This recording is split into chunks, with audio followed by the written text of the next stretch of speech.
Hi, everyone. This is your host, Michelle, and you're listening to the Mindful Podcast, the show that aims to break the stigma associated with mental health.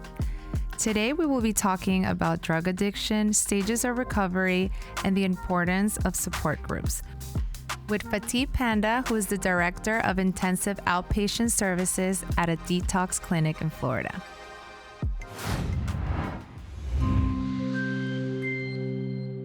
Hi, everyone. Welcome back to the Mindful Podcast. Today, we have Fatih with us. How are you? Good. How are you? Good. Tell our audience a little bit about yourself, professionally and personally. Okay. So my name, start there. My name is Fatih. I come from a different background. I come from a cultured home raised by parents that were Muslim and that were immigrants. So, my mother's from Turkey, my dad's from Greece, and that's why I've gotten the name Fatih. It's really Fatih, but people call me Fatih. It's a lot easier. How do you say it? Fatih. Fatih? Yeah. Oh. It has a cool thing. It actually means to conquer. You should definitely say that then. I used to, but now I just... You're over it? Yeah. I get called a lot of things because people butcher my name, so I just kind of... I tell everybody to call me T. Just makes it really easy. Okay. AKA T. Yeah. All right. Well, I know we are here today to talk about your journey to recovery. How did it all start? Take us back to the beginning. So I guess it started, it kind of, I'd say like feeling different maybe. That's kind of like one thing that stands out. And the reason it stands out is because I am in the rooms of Alcoholics Anonymous, and one time I was sharing, and there was a person that raised their hand after, and they said the thing that stuck out to me is how you said you always felt different. All my life I felt different too, so it was hard for me to fit in. And I think that part, I don't know if my family even realizes this, but being named the way my name was, which was very different, I always felt like an outsider. So growing up, I think I just had this outside feeling, and as middle school came, it was harder and harder, more humiliating, more embarrassing. People making fun of the way teachers pronounce your name. Then by the time a teacher got your name down, it would almost be the middle of the year and you'd have a substitute teacher come in, and I would be so embarrassed. I would say I'm going to the bathroom and not come back sometimes. So it was always this disposition of not feeling part of or included or, amongst. I also believe it's, family genes. And I think some of my family does have some addiction behaviors, whether it be alcoholism or other things, gambling, whatever it is. There is roots to it too. So I think I started to realize and see a lot of that as I was in 7th to 8th grade, because I started to see the tendencies of myself and, and how I enjoy, just one example is we would have, these parties where there'd be family and family friends and the adults would all be drinking, and we as kids would be put in the back room or whatever. And we would always, have little coffee cups of ouzo or rucka, which is a liquor, and it would kind of put you down and kind of make you want to sleep. And they did that for a reason. And I would actually like it, and the other kids wouldn't like it. And me and my one other cousin would actually take theirs and drink it. So it was those little addict behaviors, And that was at 12 years old, you said? I would say around there, yeah. Okay. So it started as a little get-togethers, family gets-togethers, probably due to the culture. Yeah. Correct? Correct. And then it continued to go until you were in high school. It escalated. Yeah. How quickly? I would say within 2 years. So from after 8th grade, that going into your freshman year where everybody really starts to experiment and stuff, I didn't get that. I had to go to Turkey for the summer and then the whole year to stay out there for school. Mm-hmm. But as soon as I got back, it was lights out. I was just all go, all gas, and it escalated very quickly. Yeah. Was your family aware of what you were going through? So it's weird because I'm sure you understand cultural backgrounds. Yeah. They may understand, but they look the other way. They don't want to understand. They don't want to. There was limited education as is back then on it. It was frowned on, and then having the cultural background and being Muslim, like, it's not really like a thing to talk about or a thing to advertise. Like, if your kid has a problem, you fix it and you keep it quiet. It's the old school way. Okay. You don't talk about it, you know? And so I think they had a hard time accepting it. What was your drug of choice? Did it escalate? Did it go from weed to cocaine to crack? So my drug of choice was, it's weird because I get asked this question by people. Like, I have people that I, sponsor in AA and stuff, and it's crazy. I'll always say crack because whenever I smoked crack, it would my life would become completely unmanageable. Okay. I would not sleep, not eat. I would rob, steal. I've been in so many confrontations with the law over it. Just been held at knife point because I've done wrongful stuff to get more money, and just weird, chaotic situations that you hear about in like movies, and you're like, this doesn't sound real. So I'd say crack, but I always was on, pain pills or benzodiazepines and drinking. It all came with it. Okay. It never really mattered. Was there a reason was there anything that triggered you to start doing drugs? I don't know. Like, any family events, any depression, or what was your trigger to just continue to abuse the drugs? So to continue to abuse, I think I was finding any and every trigger.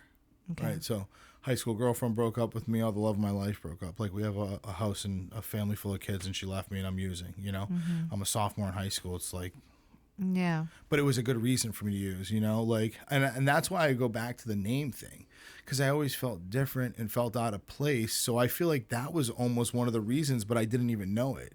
Just not feeling part of like that group of, Joe, Rob, Michael, all these kids hanging out. It's not Fatih's table at lunch. You know what I mean? Okay. So like that was almost a reason to use. I was hanging out with the kids who were getting expelled and suspended and going in the woods and taking acid in the middle of the day during high school, So I feel like, in a way, I just kind of fit suit with the bad boys. Okay. So that was my reason, because it was expected almost to use, Yeah. Did you think that was the only group you belonged to? Yeah, I did. I thought that was the only group that accepted me, to be honest. Okay.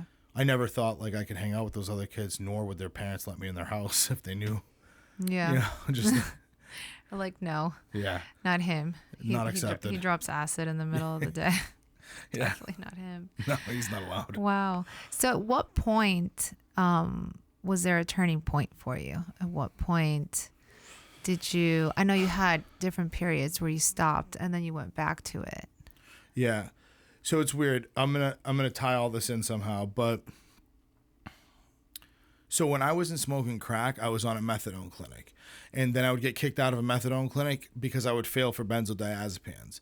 And then I would end up smoking crack until I figured out how I was going to get back to a doctor or a methadone clinic, which gives you, basically you're handcuffed to this, going every morning, getting a liquid dose of methadone back then, and you're good for the whole day. You don't get sick, but you feel woozy. And then if you take some benzos, you even feel better. But if you fail the drug test and you're not prescribed, you get kicked out, right? So I think I had a couple opportunities. I mean, I've rolled over 2 cars. I've crashed into telephone poles, falling asleep, leaving these methadone clinics and stuff. And none of that was really a turning point, or so to say, rock bottom. I've also been it's not so much Baker acted. It's so much as like my parents sent me overseas when I was 22 and were like, we need to get him out of here. He's using, abusing. Like, we need him out of here. Send him to Turkey to his uncles, right? So like, he won't know anybody. He won't find anything. Yeah. Well, that's the wrong thing to do. So, I mean, I've been to mental wards in third world countries like that, where, That's I scary. mean, you're literally in padded rooms. And you literally get put in a straitjacket when you act out and get put in a room, and you're on like a table where your arms, your ankles, your chest all have straps, and your forehead has a strap. So you can't. Yeah, like in the movies. Yeah, it was. And you paid for it. That's what's crazy. My parents paid American dollars for it. Oh my God. Yeah, they paid like $20,000 for like 3 different stays. How long did you have to stay there? One time I think it was like 30 days. And then another time, I think it was even longer. I mean, to be honest, as long as they were telling them we're going to pay, please keep them. They didn't know. Nobody knew. And like when you're in a third world country and you overdose on Xanax and you start grabbing machetes and telling your uncles you want to be blood brothers, like the only thing left to do is call, Yes, a strain jacket. Yeah. Get him in a straight jacket. Get him out of here. He's losing his mind. And we don't know, like, the demons take over. So now all that isn't even rock bottom. But it's crazy because then in 2005, I was shot by the police. Oh, my God. Yeah. And it was like something you hear out of the movies. Like, I was shot by like a drug task force agent. I woke up in a hospital room. I had like my arm was in a sling. My left arm was in a sling. I was handcuffed to the bed. My dad was at the end of the bed reading the Quran. And you had 2 detectives and you had correctional officers at the door. And when I woke up, the first thing that came to my mind was like Carlito's Way. I thought I was like a gangster. Really? I was like, holy shit, this is amazing. Like the street You thought it was cool. I thought it was cool. Oh my God. When other people would say like, I can't believe I'm alive. And like stop. I didn't stop either then. So like my rock bottom honestly came around 2014. Took me from 2005 to 2014. It took me a whole lot more lessons to learn with the law, with people getting married, overdosing with my ex-wife, like just all this crazy mayhem stuff. Oh my God. And so you got shot, you overdosed, you lost your wife, career, family business, everything. And what was your rock bottom that actually made you go seek for help? So I think it was the ex-wife. I was living in Atlanta. And when I was in Atlanta, Georgia, I went there and I thought I was going to cure myself. I brought 30 Suboxones, which is like an MAT drug. It's to help you wean off. And I went down there and visited a girl I knew, and I stayed down there. I never came back. I kind of just put, like, Boston was like history to me. I got to get out of here. So I put it behind me. I left. And when I started, I found a pain management clinic in Georgia because my friends were FedExing me what I needed to get by in Georgia. So they'd send me like a week worth of Roxy's. I'd send them Western Unions or whatever. So after a while, I found a pain management clinic in Georgia, like one of them fake ones that was on a second floor, no elevator, only stairs. Nobody was injured. Everybody was just using it to get their meds and sell them. It's like those pill mills, but they were in Georgia. And I think my rock bottom started coming there was I was a driver for drug dealers. When their cars broke down, I was hanging out in like trap houses. Like when I say trap houses, like I watch 48 Hours on the ID channel, and I tell my current wife, like, I'm like, I can't believe I didn't end up on this show. Like we were behind some houses, boarded up windows, and the landlord was a homeless guy that just stayed there, and they would play horseshoes with rusty horseshoes in the back and metal trash barrels with fire because the winter's kind of cold in Atlanta, and they'd have fire coming out of that, and they'd all be hanging out. Everybody have their guns on their hips, just gangsters, and all the I call them fiends now because I was one of them. We'd just all show up looking for our fix. And I would camp out there because I had a car. So they let me hang out because I'd come and they thought I was crazy. I was the only kid with a Red Sox hat, a Red Sox hoodie. I'd just show up, have my own gun in my hand, have money in my hand too. And they'd say, he can hang out. They'd say, you have to pay rent. That's what they'd tell me. I didn't know what there was. So I basically had to give the landlord, the guy who was homeless that lived there, I'd have to give him a piece of whatever I bought. Plus I'd have to throw him a couple bucks. But the landlord wasn't even the official landlord. No, he was just a homeless who took over the property. Yeah.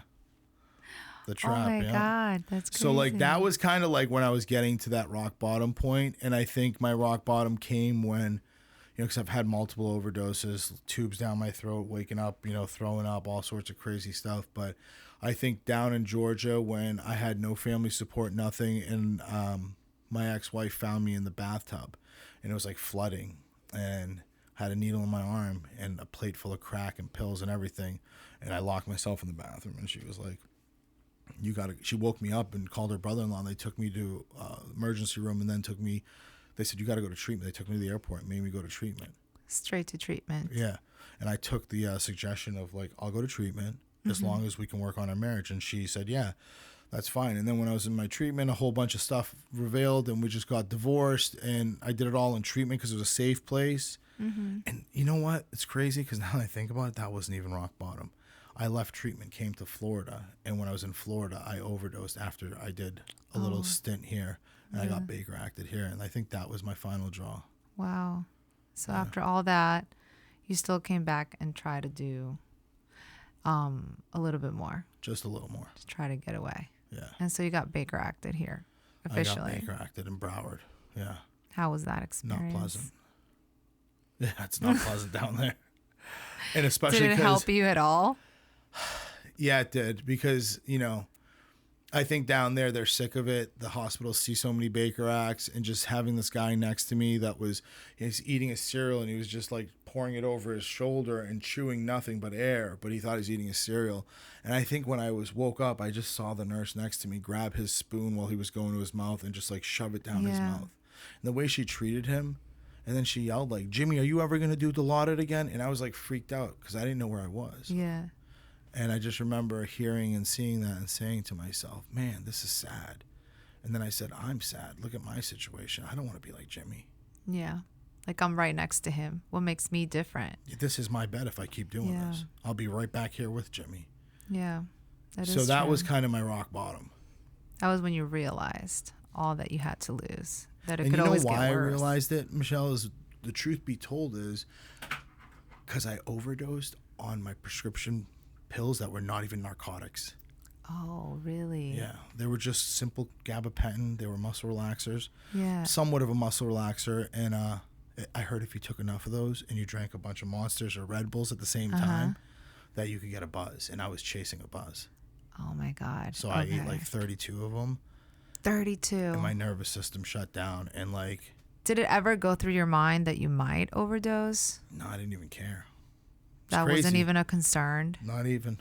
My sister asked me that one time, were you ever scared you were going to die? Yeah. I said, no. You were just chasing the high. I was more worried that I wasn't going to get high enough. That was what I was scared of, that I couldn't get high enough, Yeah. It wasn't that I was going to die. That's crazy. Yeah. At any point ever, were you scared of dying? I don't think so. No. Because even when I got out of situations, like when I woke up from an overdose, the first, what's crazy? Even a better thought process just crossed my brain of what I did, because we talked about the getting shot. I had hidden a pill bottle full of Xanax and Klonopins and Oxys back then in my apartment that I was living in.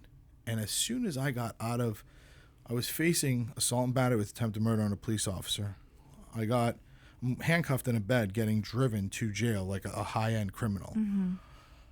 And the judge allowed us to post bail, so we posted the $17,500. And the first thing I told my mom was I need to go back to the apartment. She's like, honey, they just removed like tape. They were searching and everything. Yeah. I knew they weren't going to find what I hid. So I made my mother go there and not come in. And I went in and found those pills. My brain was that sick. Wow. Not that, I could be facing 25 to life. Yes, I just need to get my stash. I need to get my stash. Wow. So nowadays, right? Yeah. How are you doing nowadays? How has your journey of healing been? So I'd like to say awesome, unbelievable, because it is. But of course, we all have life challenges, and we go up and down. So it's a roller coaster.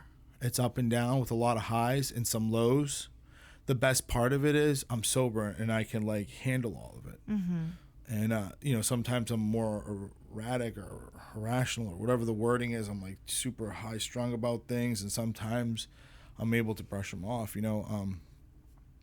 But like, I mean, I have a wife. I've been married almost 7 years.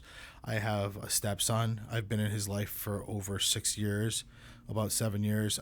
I have two of my own children who are 5 and 3.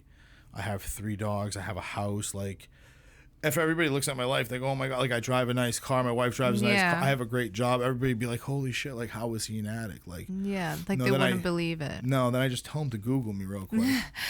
So like I do that to just clients. Google criminal records. No, I don't even say it. I just say Google my first and last name. And they're like, holy shit, I read the story. Like, oh my God, I saw this. And I'm like, yeah. What are some of the treatments or techniques that helped you get through this? You mentioned you go to AA meetings. So yeah, AA. To be honest with you, I think acceptance is huge, right? So when we start to accept that we need help, any kind of treatment's going to help at that point in my eyes. It's about you and accepting the fact that you need help, right? So like I took the AA route, but I also went to treatment for, some time. But here's the thing. I did 90 days of Scientology and I got nowhere with it. I left and relapsed within 30 minutes, right? And then I also did just like 35 days or whatever it was of just regular inpatient. But like no real work was done. It was almost like an oil change. So when I left there, everybody was putting in work and I didn't put in any work. I didn't pray. I didn't call on God. I didn't go to meetings. I didn't call sober supports. I didn't even admit that I was an addict. So like, to me, I think like if you're asking treatment wise, I always tell people like right now, I am the director of an IOP for the recovery team. So like to me, I got sober in IOP. I didn't get sober in detox, residential, PHP, all those levels of care. I got sober at IOP because there's a couple factors. I was learning to become a productive member of society with a bunch of other people and not taking any alcohol or mood altering substances. So I had to learn how to open a bank account. I had to learn how to just the basics. The basics, rebuild your credit. Just like functioning, getting a job, building a resume. Yeah. So to me, like I love that component of treatment, like IOP, intensive outpatient service, because to me, I look at it as that's where I get to see people grow. Like right now, I watch people grow. It's also a part where you see people fail because some people don't make it, So I think between IOP and like a program of AA or NA is the way I like it. Yeah. Does it trigger you at all when some of your clients or people you work with don't make it or don't get better? They don't want to get better?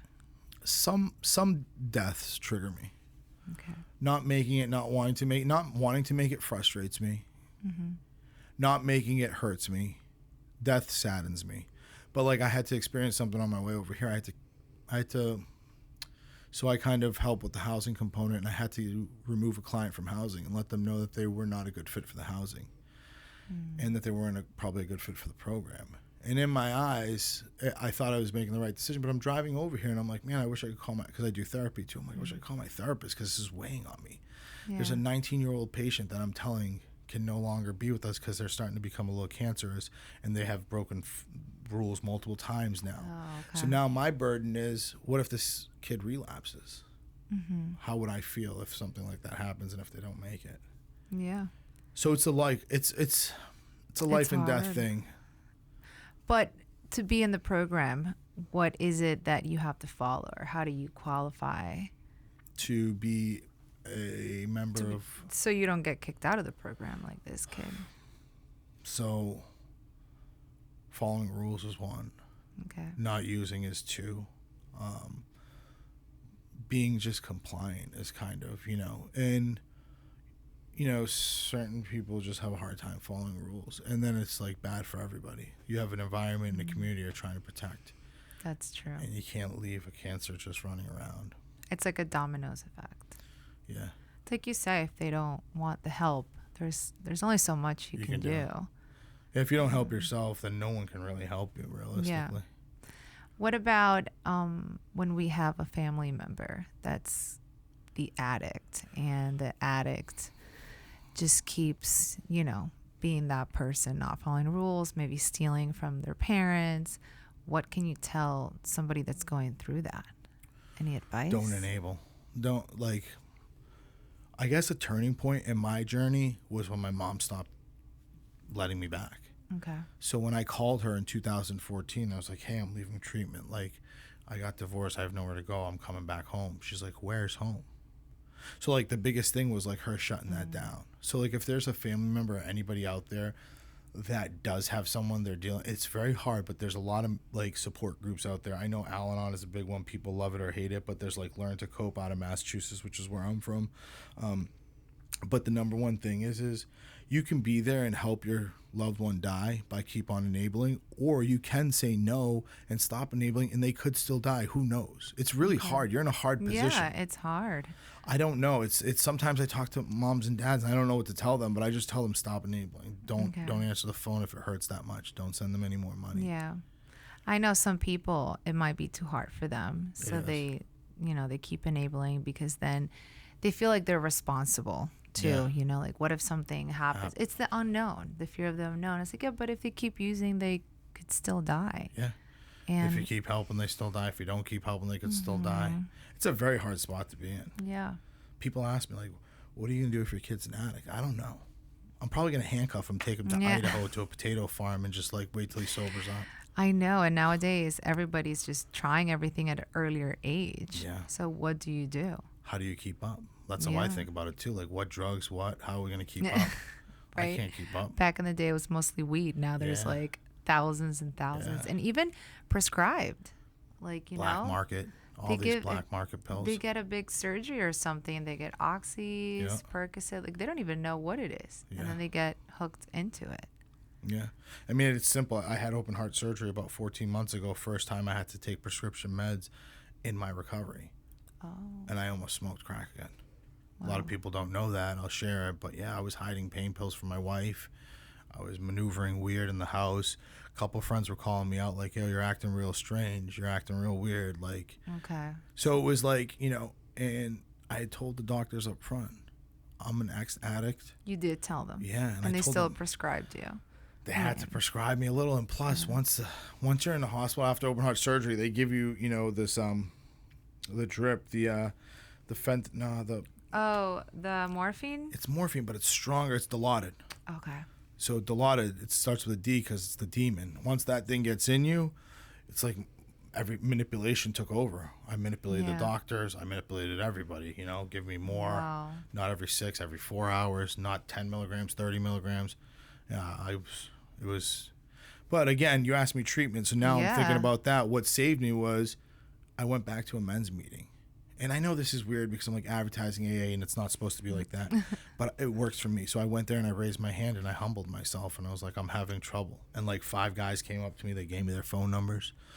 They checked in on me. You had support, and then people that know what you went through because they have also gone through it. It makes a difference. Yeah. I'm sure you get that kind of feedback from the people that you work with, right? Because you're able to build that rapport, sharing your own personal story. Yeah.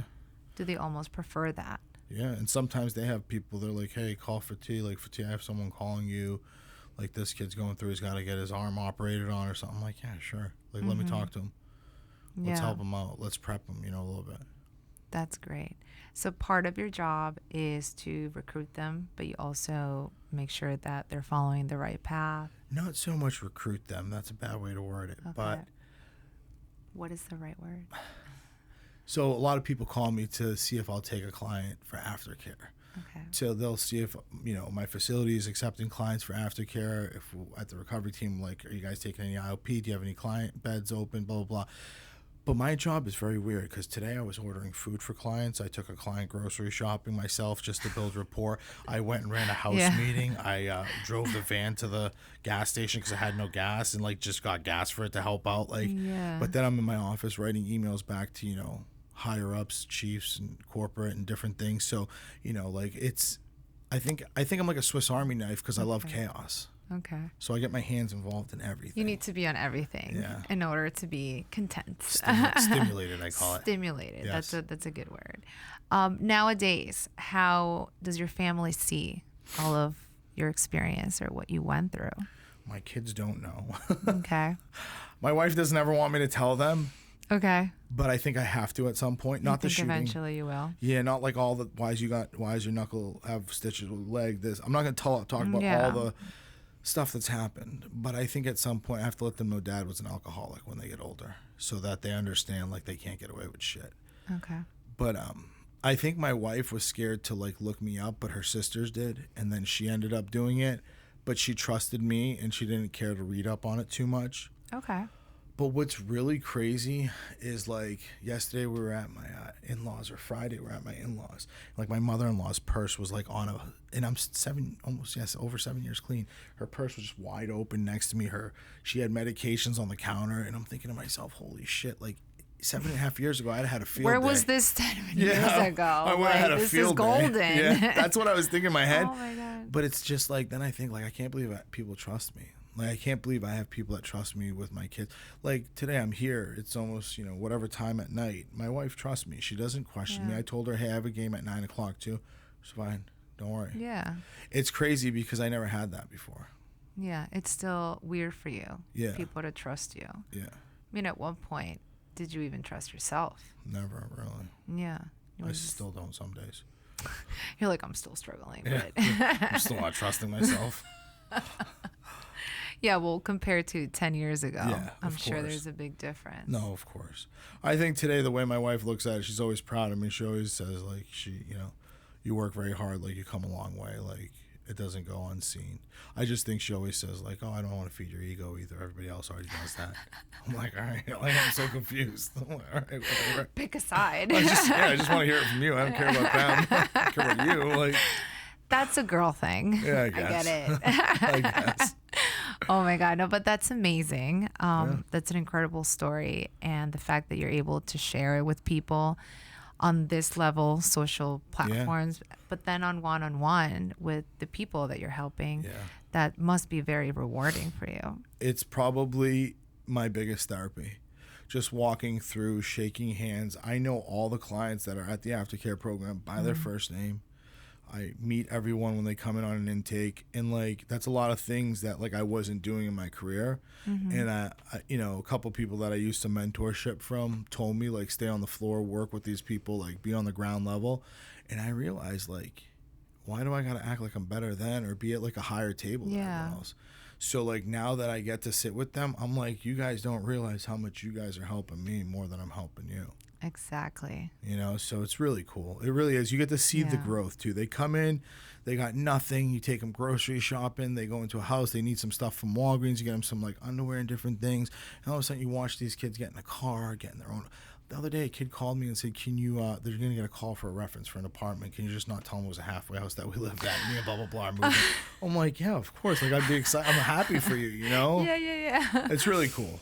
Okay. No, that's amazing. I mean, I would feel very proud if my client, when my clients do any kind of progress, I feel very proud. I can imagine those kind of transitions. Yeah. And the simple things in life, we take for granted, like food shopping, opening a bank account. Like those are things we do when we're in high school. We get taught college, like you need to learn how to cook. If not, you're not going to survive, right? Yeah. And for them, they're what? 30s, 40s. The demographics changes. Yeah. Like today's was a 19-year-old kid that we had to remove from the program, but it goes up to like 60, and some of these 60-year-olds have no clue how to call in Social Securities or whatever. Like they haven't done it, or they were just drunk when they were doing it, and they don't remember how to do it. Yeah, and it's like you have to make them go back into society at the same level that everybody is, and everybody else has been doing it for years, and they're just getting into it. That's crazy. It's probably harder for them to be like, oh, I'm asking this guy this. Like, it's... Yeah. But that's what I'm saying. I'm sure it helps because you can relate. Yeah. Like, you literally went through the same thing. Yeah. So, it would make a difference. I think they respect that more, too, to be honest. Because sometimes they come to me with certain things, and I'm like, I'm not a clinician. And they're like, yeah, but the clinician's not even in recovery. And I'm like, all right, let's do AA talk. Come in here. It's like, listen, the clinician's going to help you with certain tools, mental health tools. Yeah. I'm going to talk to you about streets and the real talk. That's what I tell them. I'm like, I'm not going to talk to you from a clinical level of like what you need to hear, but I'm going to tell you what I... I still have the crave. Yeah. I get it. It's normal. Once in a while it pops up. Yeah. It never goes away. Yeah. And it comes up randomly. That's why you keep going to AA meetings? Yeah, I stay active. That's a forever thing. It's definitely a forever thing. How consistent and how often always changes.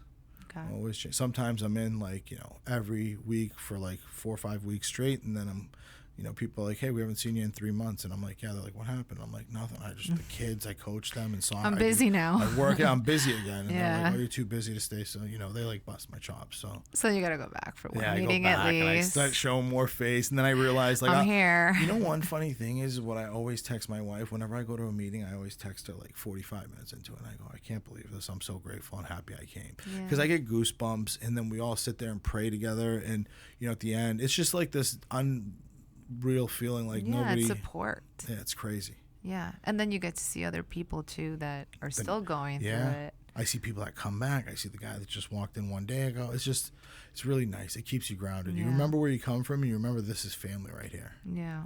That's great. Yeah, that's awesome. All great stories. I loved our conversation. Thank you. Is there anything else, any last message you want to tell our audience about recovery or just your journey?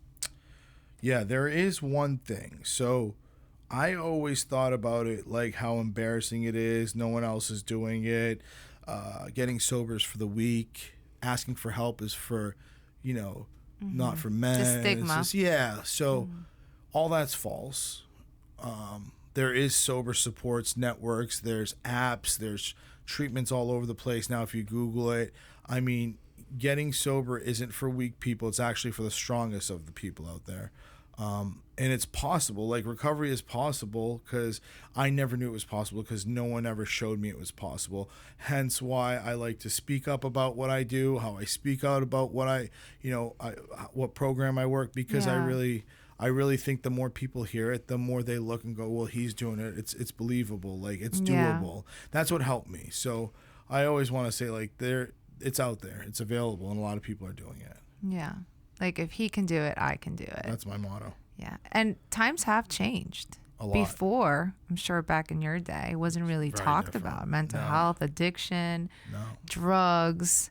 Yeah. Now, now we're in a everywhere. podcast talking about it. It's crazy. 2022. Yeah, it's wild. Oh my God, yeah. Well, thank you so much for sharing your story. I know it takes a lot. And welcome back anytime. Thank you. I appreciate it. Thank you guys for tuning in. And don't forget to follow and subscribe and leave me a comment. Thank you. Thank you.